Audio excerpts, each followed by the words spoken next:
Welcome back to Void of Fears. Before we jump into today's story, I've got to ask for a quick favour. If you could smash that like button, drop a comment below, and hit subscribe if you haven't already. It seriously makes a huge difference.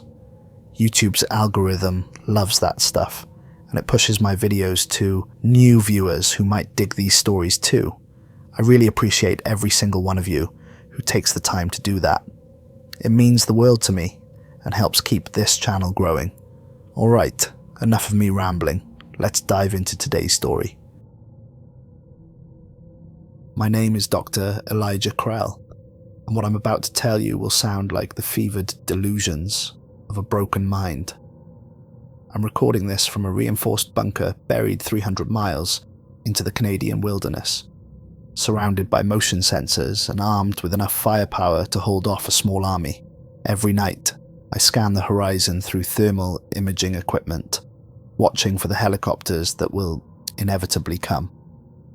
Every creak of settling wood could be my executioners finding me at last. 6 months ago, I was a respected xenobiology consultant for NASA, living a quiet life analysing theoretical alien communication patterns from the safety of my laboratory. Today, I'm a fugitive whose very existence threatens to expose the darkest secret in human history. A secret so terrible that powerful people will kill anyone who speaks of it. The nightmares never stop. In my sleep, I see those eyes burning like black stars, ancient beyond human comprehension, watching me with an intelligence that strips away every pretense of civilization and leaves me feeling like a naked animal cowering in the dark. I hear the screech of titanium being torn apart like wet paper, the thunder of massive feet shaking foundations that were built to last millennia, and underneath it all, that terrible harmonic resonance that seemed to vibrate through the very atoms of reality itself. But the worst part isn't the sounds or the images, it's the knowledge of what we did down there in the depths of the earth, the knowledge of what monsters we truly are. This story begins, as all the worst stories do, with a lie wrapped in the flag of national security. The encrypted message arrived on my personal terminal at exactly 3:47 AM on a Friday morning in March. I know the precise time because I was awake, staring at data from the Kepler telescope, and wondering if humanity would ever find evidence of life beyond our pale blue dot. The sender's address was a string of numbers and letters that meant nothing to me, but the security clearance level attached to the message made my blood run cold. Omega Black. I didn't even know such a classification existed. The message was brief, clinical, and absolutely terrifying in its implications. Dr. Krell, your expertise in xenobiology and theoretical alien communication systems is required at Nevada test site. Colonel Marcus Ritter, commanding departure 8 AM. Pack no personal items.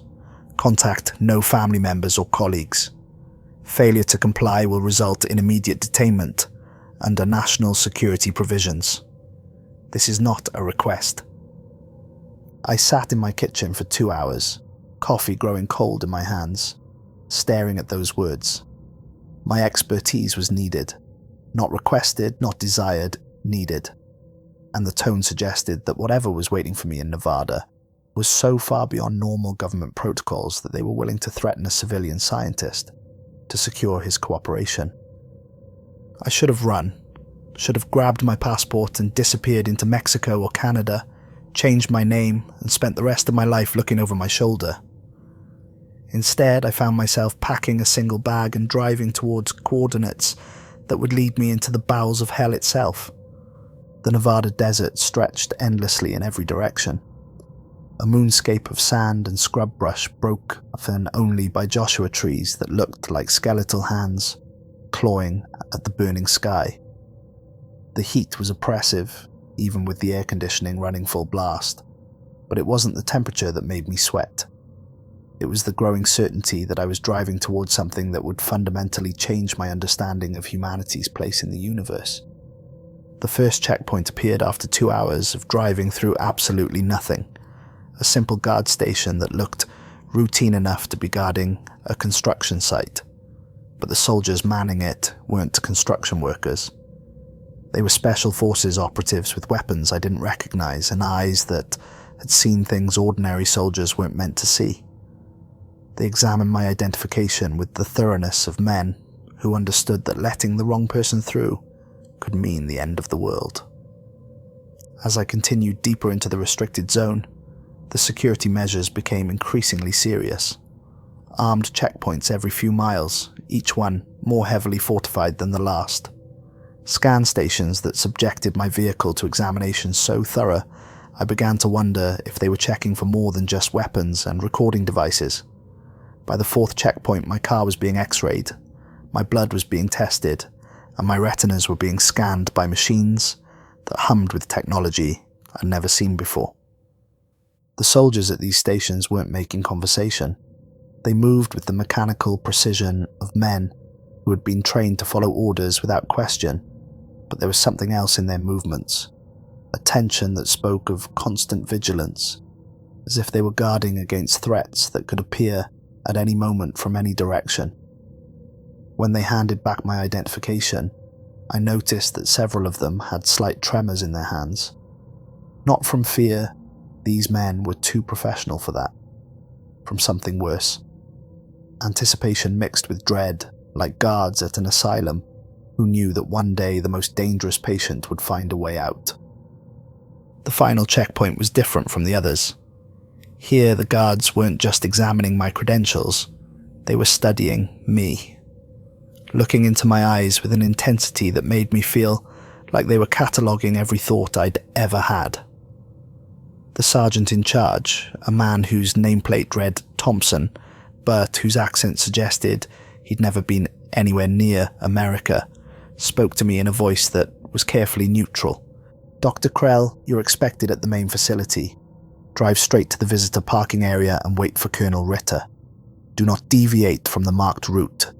Do not stop your vehicle for any reason. Do not attempt to photograph or record anything you see. Failure to follow these instructions will result in immediate termination of your visit and possible criminal charges." The way he said termination suggested he wasn't talking about paperwork. Area 51 looked disappointingly mundane from the surface, at least at first glance. Just another collection of government buildings squatting in the desert heat, surrounded by chain-link fences and razor wire that gleamed like silver teeth in the afternoon sun. But as I parked in the designated area and waited for my escort, I began to notice details that made my scientific mind scream warnings. The buildings were too far apart, connected by covered walkways that suggested people didn't want to spend time exposed in the open air. The windows were too small and too heavily tinted, designed not to let light in but to keep observers from seeing out. And there were too many air vents for structures of this size, suggesting massive underground facilities that required industrial-scale air circulation. But it was the people that truly unsettled me. Scientists and technicians moved between buildings with the hurried gait of people who didn't want to spend a second longer outside than absolutely necessary. They didn't make eye contact with visitors, didn't engage in casual conversation, and several of them wore the kind of thousand-yard stare I'd only seen in photographs of combat veterans. Colonel Marcus Ritter emerged from the main building exactly 30 minutes after I'd parked, and I knew immediately that this man had seen things that no human being should have to witness. He was tall and lean, with the ramrod posture of a career military officer, but his uniform couldn't hide the fact that he'd aged decades in what had probably been a few short years. His hair was completely grey, despite the fact that he couldn't have been older than 50, and his eyes held the hollow look of someone who had stared into an abyss so deep that it had fundamentally changed the architecture of his soul. When he shook my hand, his grip lingered just a moment too long, as if he was checking to make sure I was real and not some hallucination brought on by too many sleepless nights. His voice, when he finally spoke, carried the weight of unspoken horrors that seemed to press down on both of us like a physical force. "Dr. Krell," he said, and even my name sounded ominous in his mouth. "Thank you for coming. What you're about to see is classified beyond any level you've previously encountered. The documents you'll sign today will bind you to secrecy until the day you die, and possibly beyond that. Once you cross the threshold into our facility, there will be no going back to your old life. Do you understand what I'm telling you?" I nodded, though I didn't understand anything at all. "Not yet." He led me through a series of security doors, each one more substantial than the last. Biometric scanners that analysed everything from my fingerprints to the pattern of blood vessels in my eyes. Retinal verification systems that seemed to peer directly into my brain. Handprint analysis that recorded not just the shape of my palm, but the temperature of my skin and the chemical composition of my sweat.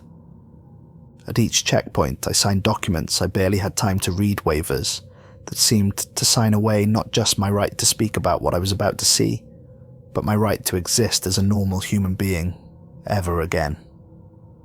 Non-disclosure agreements that carried penalties up to and including life imprisonment. Consent forms for medical procedures that might be necessary in the event of exposure to unknown biological agents. The final checkpoint was different from all the others. Instead of another door, there was an elevator that looked like it belonged on a spacecraft rather than in a government building. The buttons inside didn't just go down to basement levels. They descended through sub-levels numbered 1 through 15, then continued with letters and classifications that made my Omega Black clearance look like a child's hall pass. "Level 9, Ritter said as he inserted 2 keys simultaneously into slots on opposite sides of the elevator panel. A third slot required both of us to place our palms on scanning surfaces that felt uncomfortably warm to the touch. "Welcome to the deepest circle of our little hell, Dr. Krell.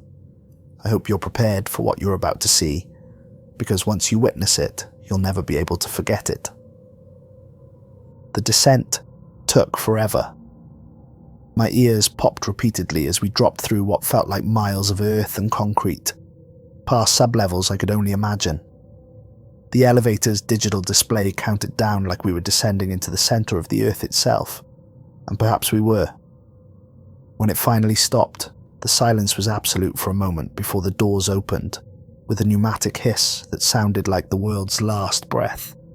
Level 9 was a monument to human paranoia and engineering genius, but it was also something else. A prison designed to contain forces that shouldn't exist on Earth. The corridors were lined with reinforced concrete walls that had to be at least 4 feet thick, designed to contain explosions that could level city blocks. Steel barriers that belonged on nuclear submarines blocked major intersections, and the constant hum of industrial cooling systems made the air itself feel heavy and oppressive, as if the very atmosphere was struggling under some enormous weight. Everything was bathed in harsh fluorescent lighting that cast shadows in places where shadows shouldn't exist, creating optical illusions that made the walls seem to breathe and pulse with some alien rhythm. The lights flickered occasionally, not from electrical problems, but from some other force that seemed to interfere with even the most basic human technology. The air tasted wrong, metallic and ozone-rich, like the aftermath of lightning strikes. But underneath that was something else, something organic and utterly alien that made my primitive brain scream warnings I didn't have words for. Every breath felt like I was inhaling the essence of somewhere else, somewhere that existed under different physical laws and operated according to rules that human science had never discovered. 12 years ago, Ritter said as he led me down a corridor lined with security cameras that tracked our every movement with mechanical precision, a research team in Montana detected unusual seismic activity. Not an earthquake or any kind of geological event we could classify. Something else entirely. Something that defied every scientific instrument we sent to investigate. We passed laboratories filled with equipment I didn't recognize, machines that hummed with purposes I couldn't fathom, computers displaying readouts in languages that weren't quite human, and tanks filled with substances that seemed to move independently of any external force. Holding cells with blast doors thick enough to contain nuclear reactions lined both sides of the corridor, most of them thankfully empty, but a few showing signs of recent occupation that I didn't want to think about too carefully. When the team finally reached the source of the disturbance, Ritter continued, his voice dropping to barely above a whisper, as if he was afraid something might overhear us. They found a crater that was perfectly spherical. No debris field, no radiation signature, no signs of impact or explosion. Just a hole in the earth that seemed to have been carved with surgical precision by forces we couldn't begin to understand. We stopped at a monitoring station that overlooked what Ritter called Cell A. The observation window was 6 inches of reinforced glass that could probably stop a direct hit from a tank round, but as I looked through it into the containment chamber beyond, I realized that no amount of protection would be enough if the thing on the other side ever decided it wanted out. The cell itself was enormous, at least 100 feet long and 50 feet wide, with walls that disappeared into darkness above and below. But it wasn't the size of the space that made my knees weak. It was what hung suspended in the center of it. Zarnak was 11 feet of living nightmare. A creature that looked like it had been designed by something that understood violence on a level that human beings could never comprehend. Its body was covered in bone armor plates that weren't just protective covering. They were weapons in themselves, sharpened to razor edges and arranged in patterns that suggested both beauty and terror. Its arms were thick as telephone poles, but moved with a grace that spoke of incredible speed and precision, ending in claws that could have torn through bank vault doors. Its legs were built for power and mobility, muscle and sinew, arranged in configurations that defied human anatomy, but clearly worked according to whatever alien physiology had produced this creature.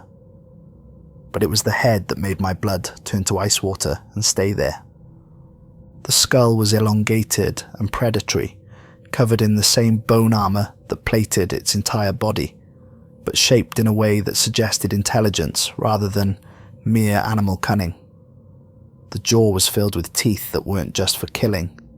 They were arranged in patterns that suggested this creature could manipulate objects with the same precision that humans used their hands. But the eyes were completely black, not just dark, but an absence of light so complete that they seemed to pull illumination out of the air around them. They weren't just empty, they were voids that contained something that my mind refused to process, and yet, somehow, I could tell they were alive with an intelligence that was ancient, patient, and utterly alien. Looking into those eyes was like staring into the depths of space itself, and realizing that something was staring back. The creature hung motionless in its cybernetic restraints, cables and clamps that looked like they belonged on a space station rather than in any earthly prison. But even suspended, and apparently unconscious, there was something about Zarnak that suggested barely contained power, like a nuclear weapon in the shape of a living being.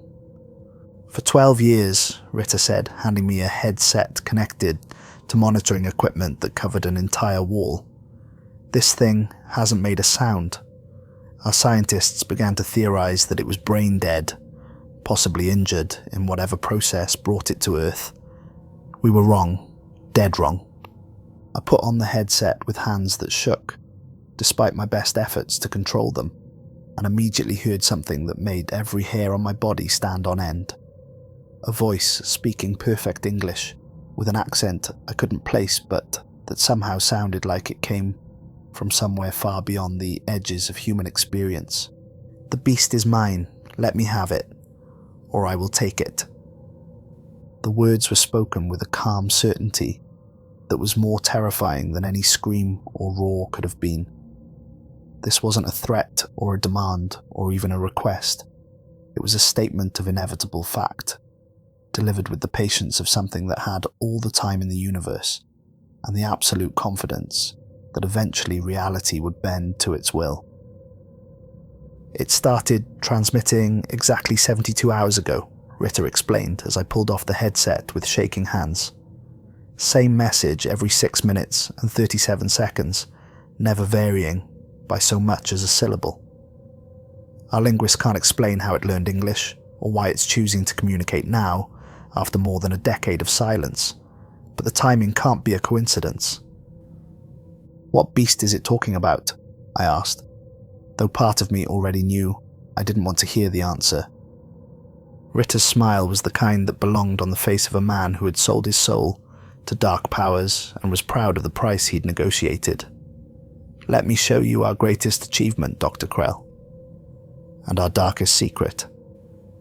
He led me deeper into Level 9, past more laboratories where scientists in hazmat suits worked with materials that seemed to glow with their own internal light, past containment units that hummed with barely controlled energy, past blast doors marked with biohazard warnings and radiation symbols that made my portable Geiger counter click nervously. We stopped at a security station that required both of us to insert keycards simultaneously, followed by biometric verification so thorough it felt like the machines were cataloguing my DNA one strand at a time. The final barrier was a circular blast door that belonged on a bank vault designed to survive the apocalypse. It was at least 4 feet thick and covered in warning signs in a dozen languages, all of them variations on the same basic theme: do not open under any circumstances. The manual wheel that controlled the door's massive locking mechanism took both of us straining with all our strength to turn, and even then it moved with the reluctance of something that had been designed never to be opened again. "Cell B," Ritter announced, as the massive door slowly rolled aside with a grinding sound like continental plates shifting. Our greatest triumph and our most terrible mistake. What lay beyond that door was impossible, but there it was, breathing and very much alive.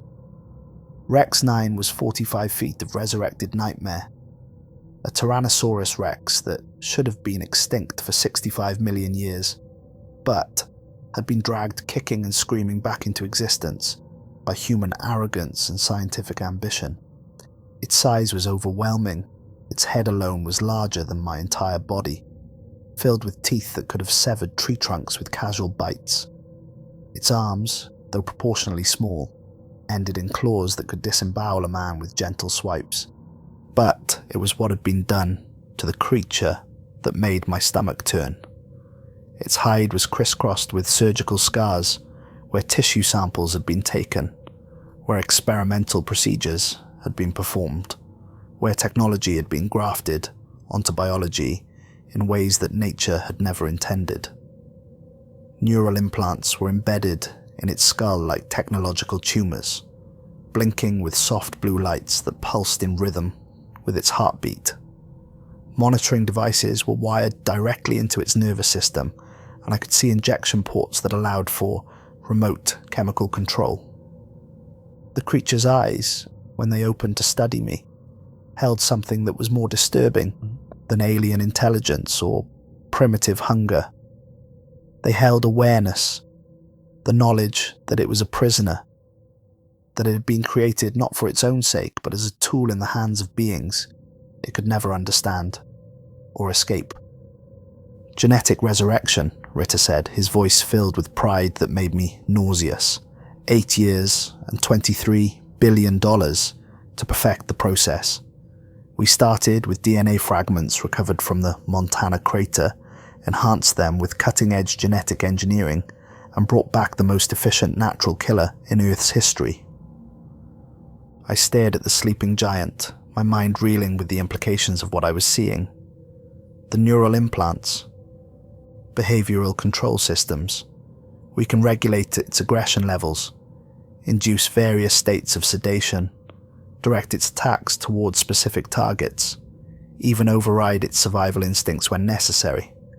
Rex 9 has been invaluable for weapons testing. There's nothing in our arsenal that we can't field test against the most dangerous predator that ever lived. This is what the alien wants. Ritter's expression hardened, and for a moment I saw something in his eyes that was far more frightening than either of the creatures he kept imprisoned, apparently. But Rex 9 represents too significant an investment to simply hand over to something we don't understand. Besides, nothing we've ever built kills as efficiently as something that was born to kill and has been enhanced by human technology.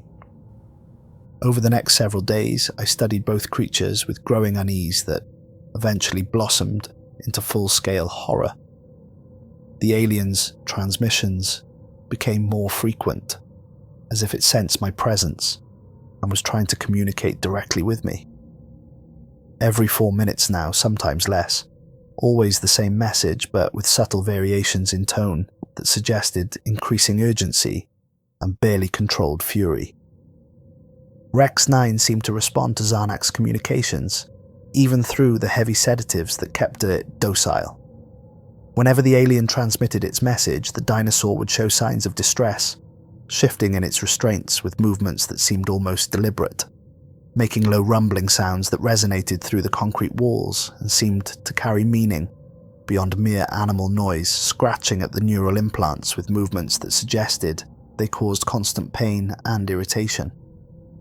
The more I observed, the more I became convinced that there was communication happening between the two creatures, some form of contact that bypassed human understanding and operated on frequencies we couldn't detect or interpret. Sometimes I would catch them both moving in perfect synchronization despite being separated by hundreds of feet of concrete and steel. On my third night at level 9, unable to sleep in the sparse quarters I'd been assigned, I accessed the deep classification files that required my Omega Black clearance and discovered something that changed everything I thought I knew about this place. Rex 9's genetic resurrection hadn't used purely dinosaur DNA. The fragments recovered from the Montana crater had been extensively analysed and catalogued, and I found detailed genetic sequences that matched nothing in any terrestrial database. But when I cross-referenced them with the limited biological data we'd gathered from Zarnak, the matches were unmistakable.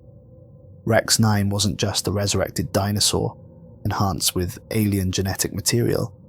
It was a hybrid creature, artificially created, using DNA from Zarnak's species and brought to life through a process that was as much alien as it was human. We hadn't just captured an extraterrestrial being, we had kidnapped one of its kind, used its genetic material to create what amounted to its child, and were now using that child as a weapon to test our instruments of war. The full horror of what had been done here began to dawn on me. Humanity hadn't encountered alien life and tried to communicate with it or understand it. We had captured it, tortured it, and enslaved its offspring. We weren't the heroes in this story.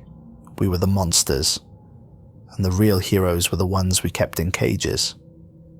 Late that night, while monitoring both cells from the observation deck in hopes of documenting the communication I was certain was taking place, I witnessed something that still haunts my dreams and will continue to haunt them until the day I die. Zarnak slowly extended one massive clawed hand toward the concrete wall, separating it from Rex 9. The gesture was deliberate, careful, almost tender. The dinosaur, supposedly unconscious from sedatives strong enough to kill a dozen elephants, mirrored the movement on the other side of the barrier. For several minutes both creatures remained perfectly still, their hands pressed against opposite sides of the same wall. They weren't just communicating, they were comforting each other. I realized with growing horror that Zarnak wasn't trying to steal a military weapon or escape from human custody. It was trying to rescue its child. The disaster that destroyed Level 9 and changed the course of human history began during what should have been a routine behavioral assessment of Rex 9. I was in the primary observation room, monitoring the dinosaur's vital signs as technicians prepared to test its response to various audio stimuli designed to trigger different levels of aggressive behavior. The creature was under heavy sedation, its massive form motionless except for the steady rise and fall of breathing that moved like slow earthquakes. Dr. Patricia Hendricks, the facility's chief behavioral specialist, was running the test from a control station that looked like it belonged on a spacecraft. Banks of monitors displayed readouts I was still learning to interpret, while speakers prepared to broadcast sounds ranging from human screams to the calls of other predators. "Beginning phase 1, Hendricks announced into her headset, audio stimulus level minimal, frequency range subsonic to... That's when every light in level 9 flickered and died. The emergency power kicked in within seconds, bathing everything in hellish red light that turned the familiar corridors into something from a nightmare. But it wasn't the dramatic change in lighting that made my blood freeze and my rational mind simply shut down. It was what I saw happening in Cell A. Zarnak's chest was glowing. It started as a faint phosphorescent shimmer beneath the bone armor plates, barely visible even in the darkened cell. But the glow quickly intensified, spreading outward from what I assumed was the creature's heart until its entire torso blazed with brilliant blue-white radiance that pulsed with a rhythm that seemed to match the beating of my own heart. The energy continued to build, like a gathering storm, crackling with power that made the air itself electric. I could feel it through 6 inches of reinforced glass, a pressure that seemed to push against my bones and make my teeth ache with sympathetic vibration. The monitoring equipment began to malfunction, displays flickering between impossible readings and complete static. The creature's eyes opened fully for the first time since I'd arrived at level 9, and they were no longer just black voids. They blazed with the same blue-white energy that was building in its chest, twin stars burning with intelligence and purpose that was older than human civilization, and infinitely more dangerous than anything our species had ever encountered.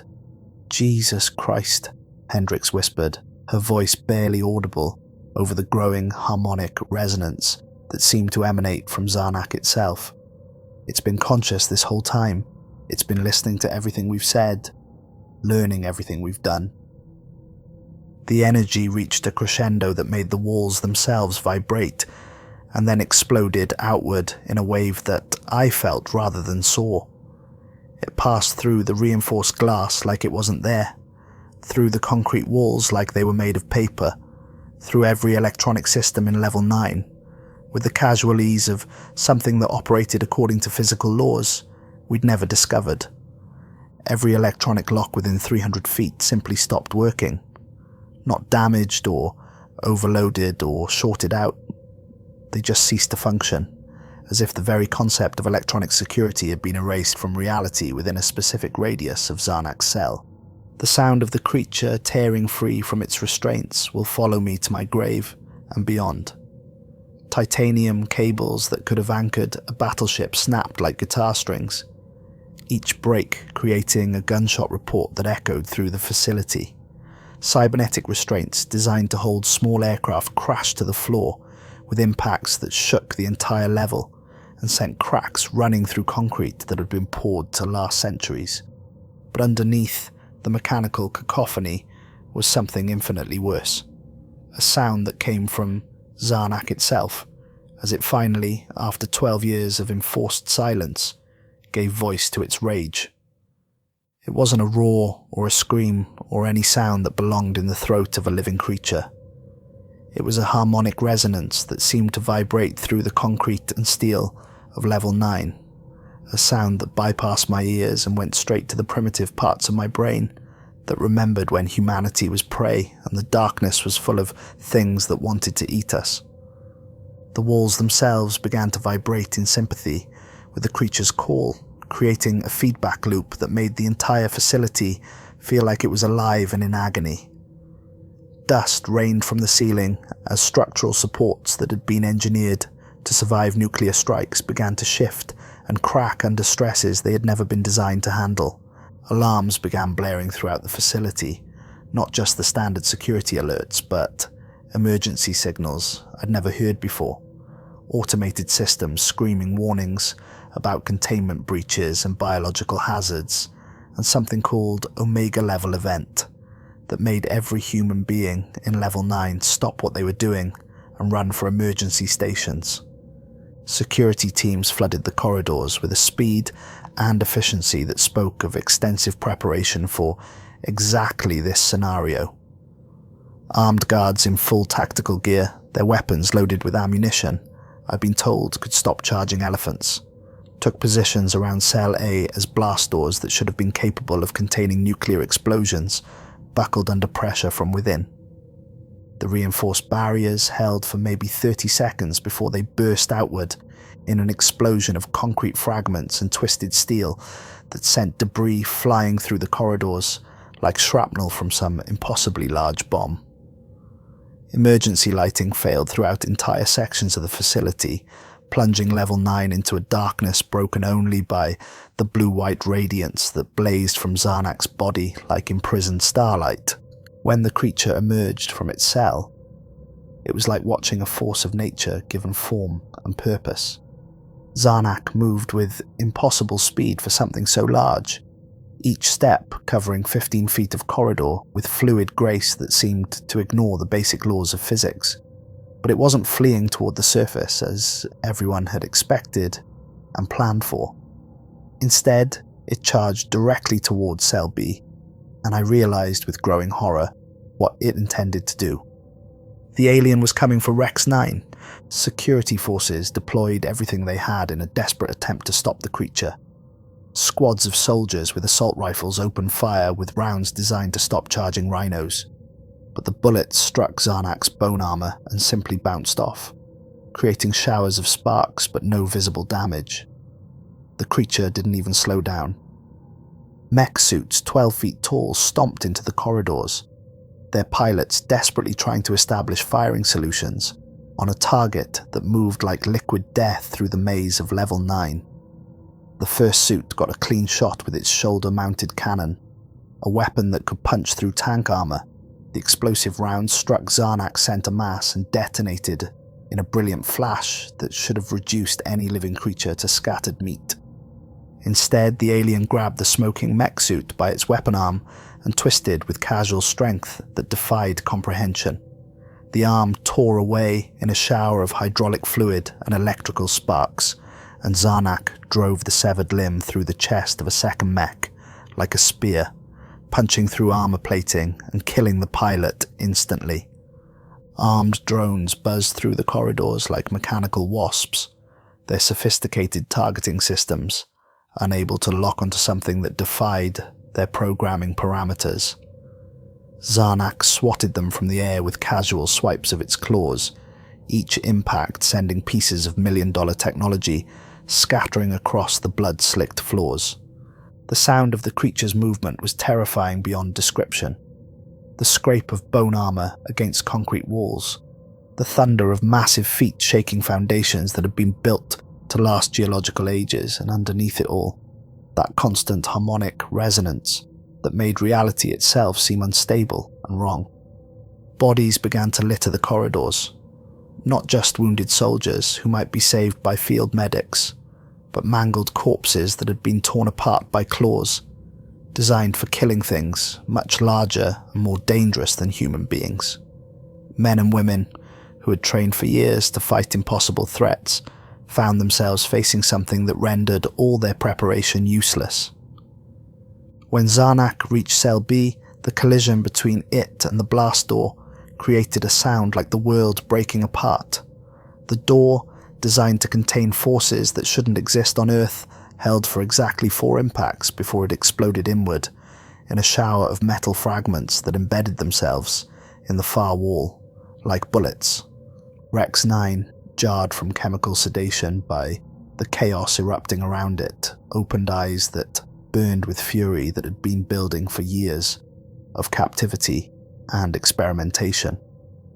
The neural implants in its skull sparked and smoked as automatic aggression protocols activated, their programming designed to turn the creature into an unstoppable weapon at the first sign of a containment breach.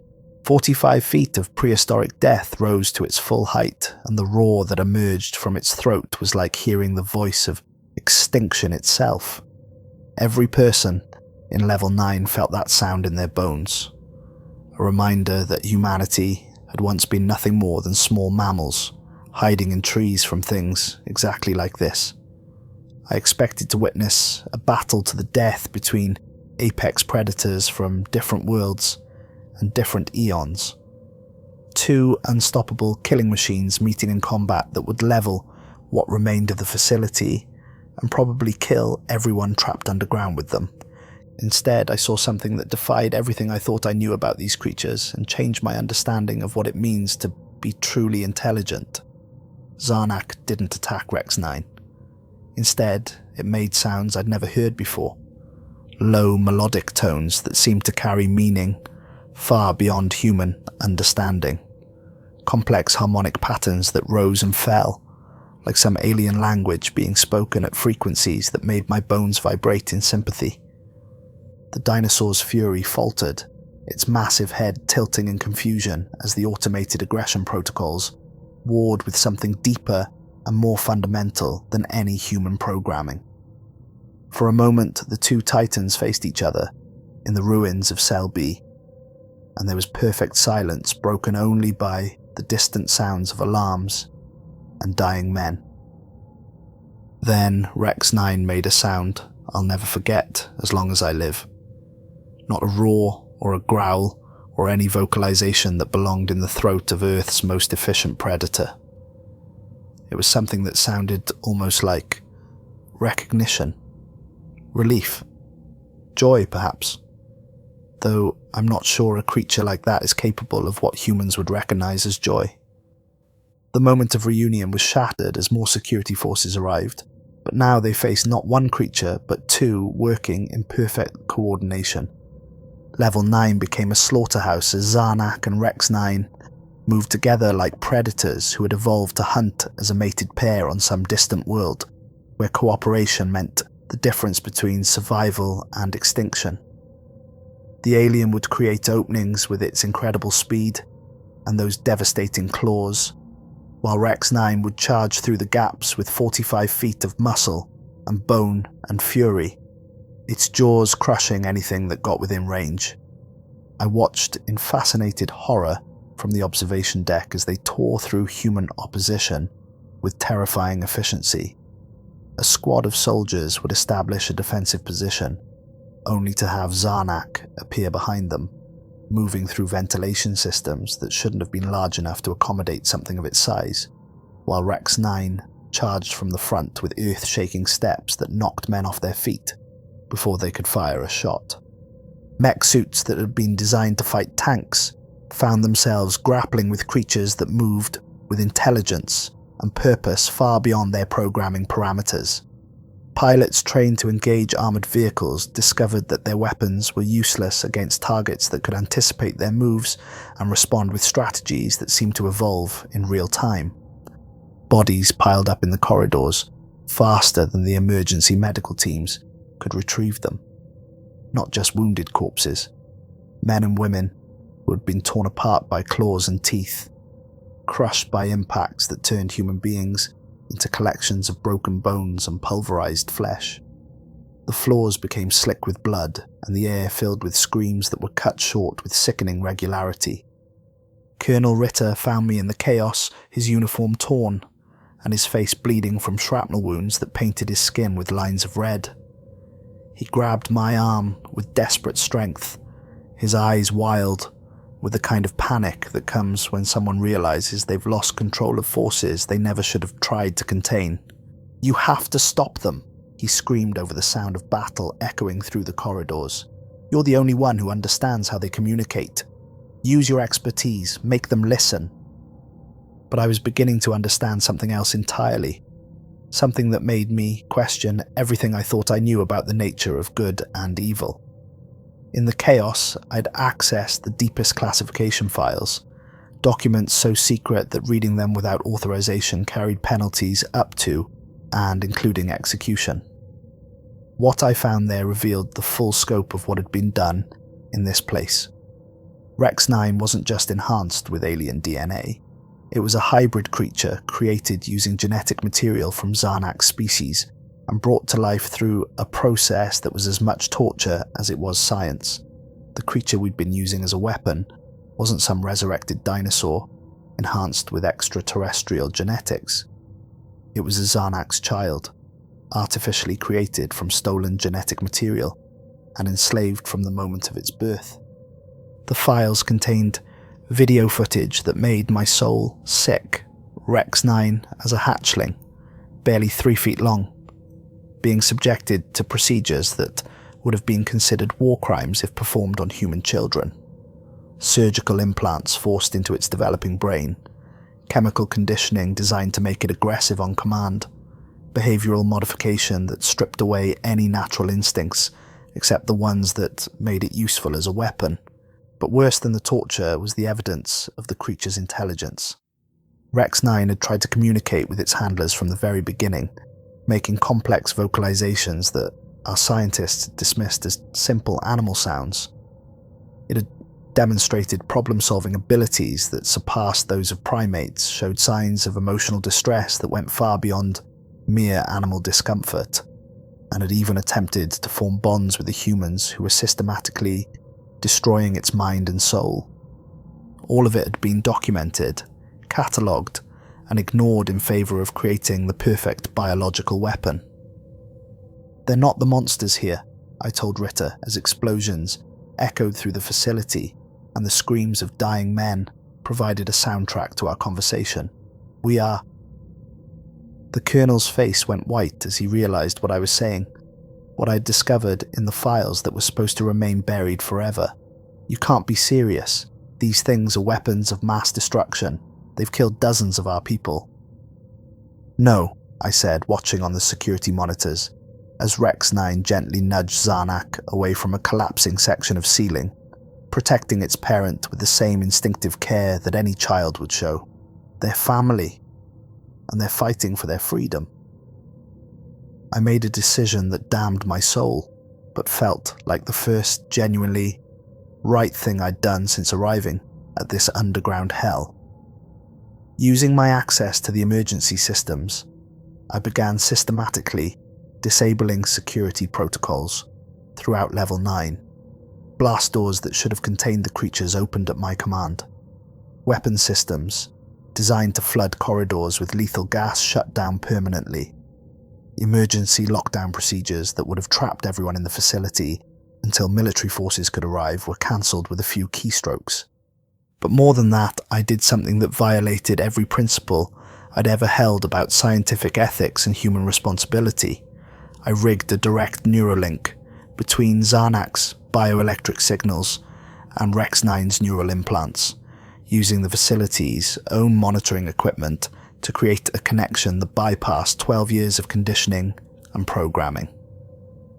For one brief, shining moment, the two creatures synchronized completely.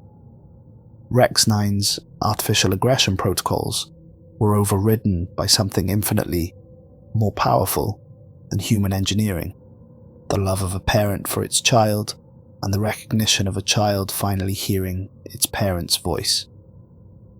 The coordinated assault that followed was like watching apex predators who had evolved together on some distant world where cooperation meant survival and separation meant death. Rex 9 would charge into groups of soldiers, its massive bulk absorbing weapons fire that would have killed anything else on Earth, while Zarnak flanked from impossible angles, moving through the facility's infrastructure like it had memorized every corridor, every ventilation shaft, every structural weakness. They protected each other with a devotion that no military training could have produced, and no human bond could have replicated. When Rex 9 was surrounded by the facility's remaining mech suits, Zarnak would appear from above, dropping from air ducts that shouldn't have been large enough to accommodate its bulk, tearing the machines apart with surgical precision that spoke of intelligence far beyond mere animal cunning. When Zarnak was slowed by concentrated weapons fire from squads of soldiers using experimental ammunition designed specifically to penetrate its bone armor, Rex 9 would position itself as a living shield, its enhanced hide deflecting rounds that might otherwise have found their mark, taking injuries that would have killed normal creatures but merely slowed its relentless advance. The two creatures cut through our defenses like they were made of tissue paper. Experimental weapons that had cost billions of dollars to develop were crushed under massive feet, or torn apart by claws that could rend titanium like aluminum foil. Elite soldiers who had trained for years to fight impossible threats found themselves facing something that rendered all their preparation not just useless, but laughably inadequate. Dr. Patricia Hendricks found me in the control room as I worked to clear the creature's path to the surface, her hazmat suit torn and her face streaked with tears and blood. "Elijah, what are you doing? You're helping them escape." "I'm helping them go home," I said without looking up from the console, something we should have done 12 years ago. "They'll kill everyone. They're unstoppable." I paused in my work to look at her. This woman who had spent years conditioning a child to be a weapon and called it science. They've had multiple opportunities to kill non-combatants, medical personnel, scientists, even you and me. But they're only attacking people who are trying to stop them. They're not monsters, Patricia. They're refugees. She stared at me like I'd lost my mind, and perhaps I had. Perhaps seeing the truth of what we'd done down here required a kind of madness that sane people couldn't achieve. The creatures fought their way through level 9's remaining defenses like forces of nature, given purpose and direction. Rex 9 tore through automated defense systems with claws that could shred steel, while Zarnak disabled the facility's most sophisticated weapons with bioelectric discharges that overloaded their targeting computers and turned million-dollar machines into expensive paperweights.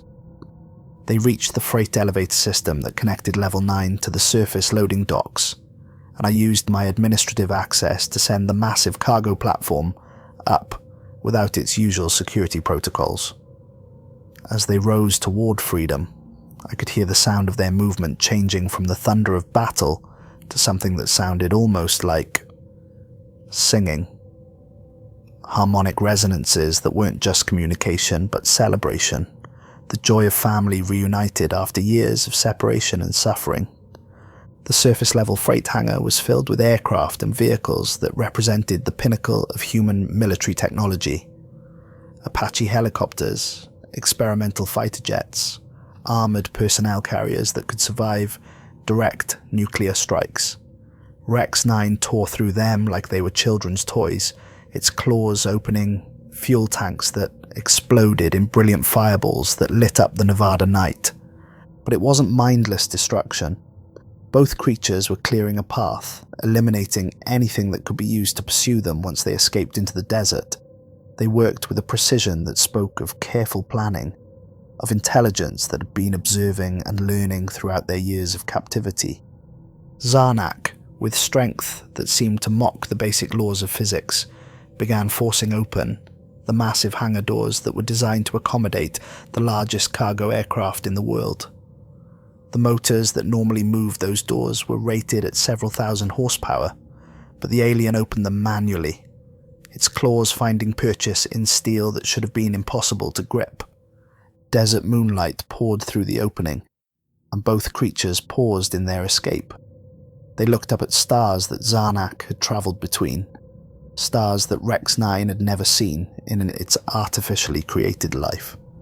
For a moment they were perfectly still, silhouetted against the Nevada night like monuments to freedom itself. Then they looked back at the security camera that was recording their escape, looked back at me. In those alien eyes, Zarnak's ancient and patient, Rex 9's young but filled with hard-earned wisdom, I saw something that will haunt me for the rest of my life. Not gratitude, exactly, though that was part of it. Not forgiveness, though perhaps that was there too. What I saw was understanding. These creatures that we had tortured and imprisoned and used as weapons looked at me with something approaching comprehension of what it had cost me to help them escape. They knew I had chosen them over my own species. They knew I could never go back to my old life, and in their eyes I saw acknowledgement that some choices, no matter how terrible their personal cost, are simply the right thing to do. Rex 9 moved first, its massive legs propelling it into the desert night with ground-covering strides that would have done credit to the most efficient predator in Earth's history. Zarnak followed, moving with that fluid grace that seemed to ignore gravity entirely, its bioluminescent glow fading as it put distance between itself and the facility that had been its prison for over a decade. Within minutes they were gone, disappearing into the vastness of the Nevada desert like shadows fleeing from the dawn. Behind them, they left a facility in ruins, dozens of dead soldiers and scientists, and questions that would never be answered by anyone with the authority to ask them. The aftermath was swift and brutal in the way that only government cover-ups can be. Within 6 hours, Level 9 was sealed permanently, with concrete poured directly into the elevator shafts. Every record of the creatures was classified beyond access and buried in archives that officially didn't exist. Every person who had been present during the breach was transferred to assignments that would keep them silent forever, or simply disappeared entirely, their personnel files marked with notations that suggested they had never existed in the first place. I should have disappeared too, should have been found dead from an apparent suicide or car accident, or any of the dozen ways that inconvenient people meet convenient ends. But I prepared for that possibility years earlier, back when I first began working with government agencies and learned that knowledge could be both power and target painted on your back. I had insurance policies, copies of files, video footage, genetic analyses, audio recordings, everything needed to prove what had been done in Level 9 and what the consequences had been. Enough evidence to ensure that killing me would be far more dangerous than letting me live, as long as I kept quiet and stayed hidden. But living isn't the same as being free, and staying hidden isn't the same as being safe. For 6 months, I've been running from safe house to safe house, moving through a network of people who help individuals disappear from lives that have become too dangerous to continue living. Ex-intelligence operatives who know how to create new identities, former military personnel who understand the value of staying off official radar, and civilians who've learned that sometimes the government isn't the good guy in the story. I've been monitored, tracked and hunted by people with resources I can barely comprehend. Satellite surveillance, financial monitoring, facial recognition systems, electronic intercepts, all of it focused on finding one middle-aged scientist who knows too much about things that officially never happened. But I've also had help from unexpected sources, scientists who worked on projects they later regretted, military personnel who participated in operations that violated their oaths, intelligence operatives who discovered that their agencies were serving interests that had nothing to do with national security, people who understand that some secrets are too terrible to keep and some lies are too dangerous to maintain. Recently, I obtained something that gives me hope for the first time since that night in the Nevada desert. Satellite images from Mongolia, taken just 3 days ago by a commercial imaging service that doesn't know what significance their photographs might have. 2 figures on a mountainside, no longer prisoners in humanity's underground hell. Zarnak standing beside Rex 9 in the morning sunlight, both of them free for the first time in over a decade. The images show something else that fills me with wonder and terror in equal measure. Rex 9 has grown significantly, not just larger but different in ways that suggest its hybrid nature is expressing itself now that it's free from human interference. The neural implants are gone, apparently removed or rejected by healing processes that human science never anticipated. Its posture is different too, not the aggressive stance of a weapon, but the confident bearing of something that has found its place in the universe. But more than that, there are signs of construction around their mountain refuge, structures that don't match any human architectural style, built from materials that shouldn't exist in that region. They're not just surviving in exile, they're thriving, building something that might be a home or might be something else entirely. And they're not alone. The latest images show at least 3 other figures in the vicinity, shapes that are clearly not human, but might be other survivors of whatever brought Zarnak to Earth in the first place. The possibility that there are others, that Rex 9 and Zarnak have found or been found by members of their species, changes everything about what their escape might mean for humanity's future.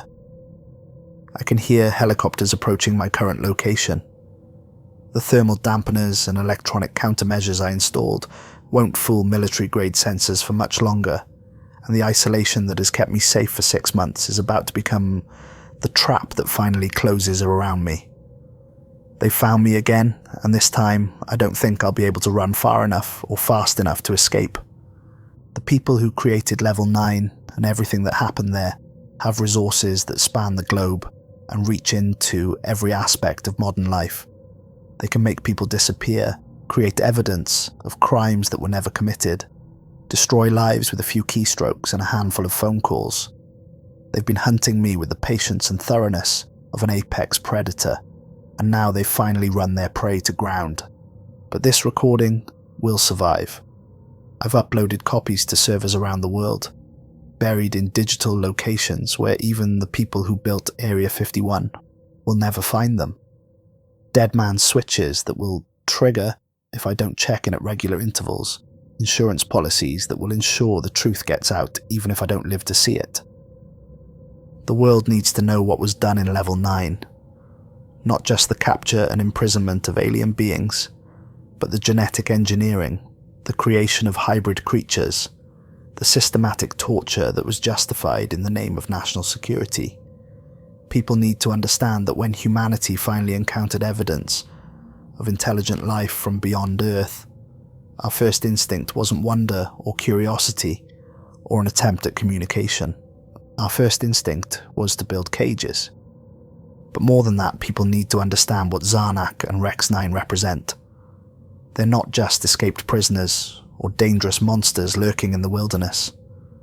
They're proof that intelligence and compassion can exist in forms that human beings might never recognize or understand. They're evidence that family bonds can transcend species barriers, that love can survive torture and conditioning and systematic attempts to destroy everything that makes a being who they are. The helicopters are directly overhead now, their rotors creating a thunderous noise that drowns out even my own voice. I can see armed figures rappelling down from aircraft that officially don't exist, their weapons trained on a bunker that was supposed to be impossible to find. In a few minutes this recording will be all that's left of Dr. Elijah Krell. But somewhere in Mongolia, 2 beings who should have been enemies are watching the stars together. A parent and child, reunited after years of separation and suffering, free to be what they were meant to be, rather than what we tried to make them. Building something new in a place where humanity can't reach them. At least not yet. They're not the monsters in this story. They never were. We were the monsters, and perhaps we still are. But maybe, just maybe, knowing the truth about what we did will help us become something better. Maybe understanding what we lost when we chose fear over curiosity, cages over communication, will help us make different choices when we encounter the unknown again.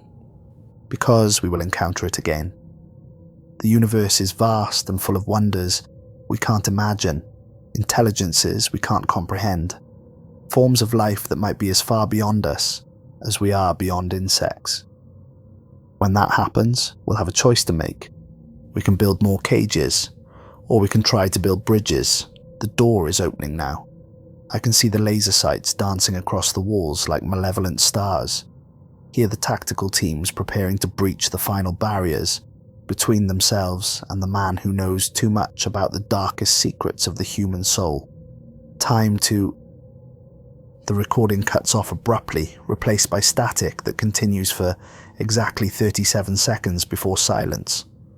The file ends with a timestamp that places its creation at 11:47 p.m. on a cold November night in the Canadian wilderness, recorded by a man who chose truth over safety and paid the ultimate price for that choice.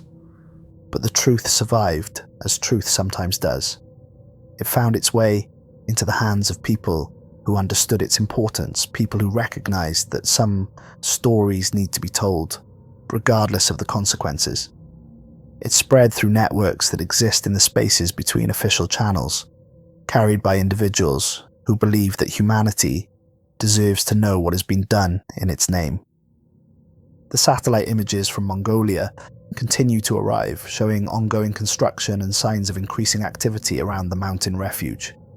Whatever Zarnak and Rex 9 are building there, it's growing larger and more complex with each passing month. Some analysts believe it might be a communication array, an attempt to contact others of their kind who might still be traveling between the stars. Others think it might be something else entirely, a monument perhaps to the family that was torn apart and finally reunited, or maybe a warning beacon telling any others who might consider visiting Earth exactly what kind of welcome they can expect from its dominant species. But for those who know the full story, who understand what really happened in the depths of Level 9, the truth is simpler and more hopeful than either of those possibilities. It's a home, the first real home that either of those beings ever had, built in a place where they can watch the stars together and remember that some bonds are stronger than the forces that try to break them. And maybe, in time, it will become something more. A bridge between worlds, a place where two species might finally learn to communicate with each other as equals rather than as captors and prisoners.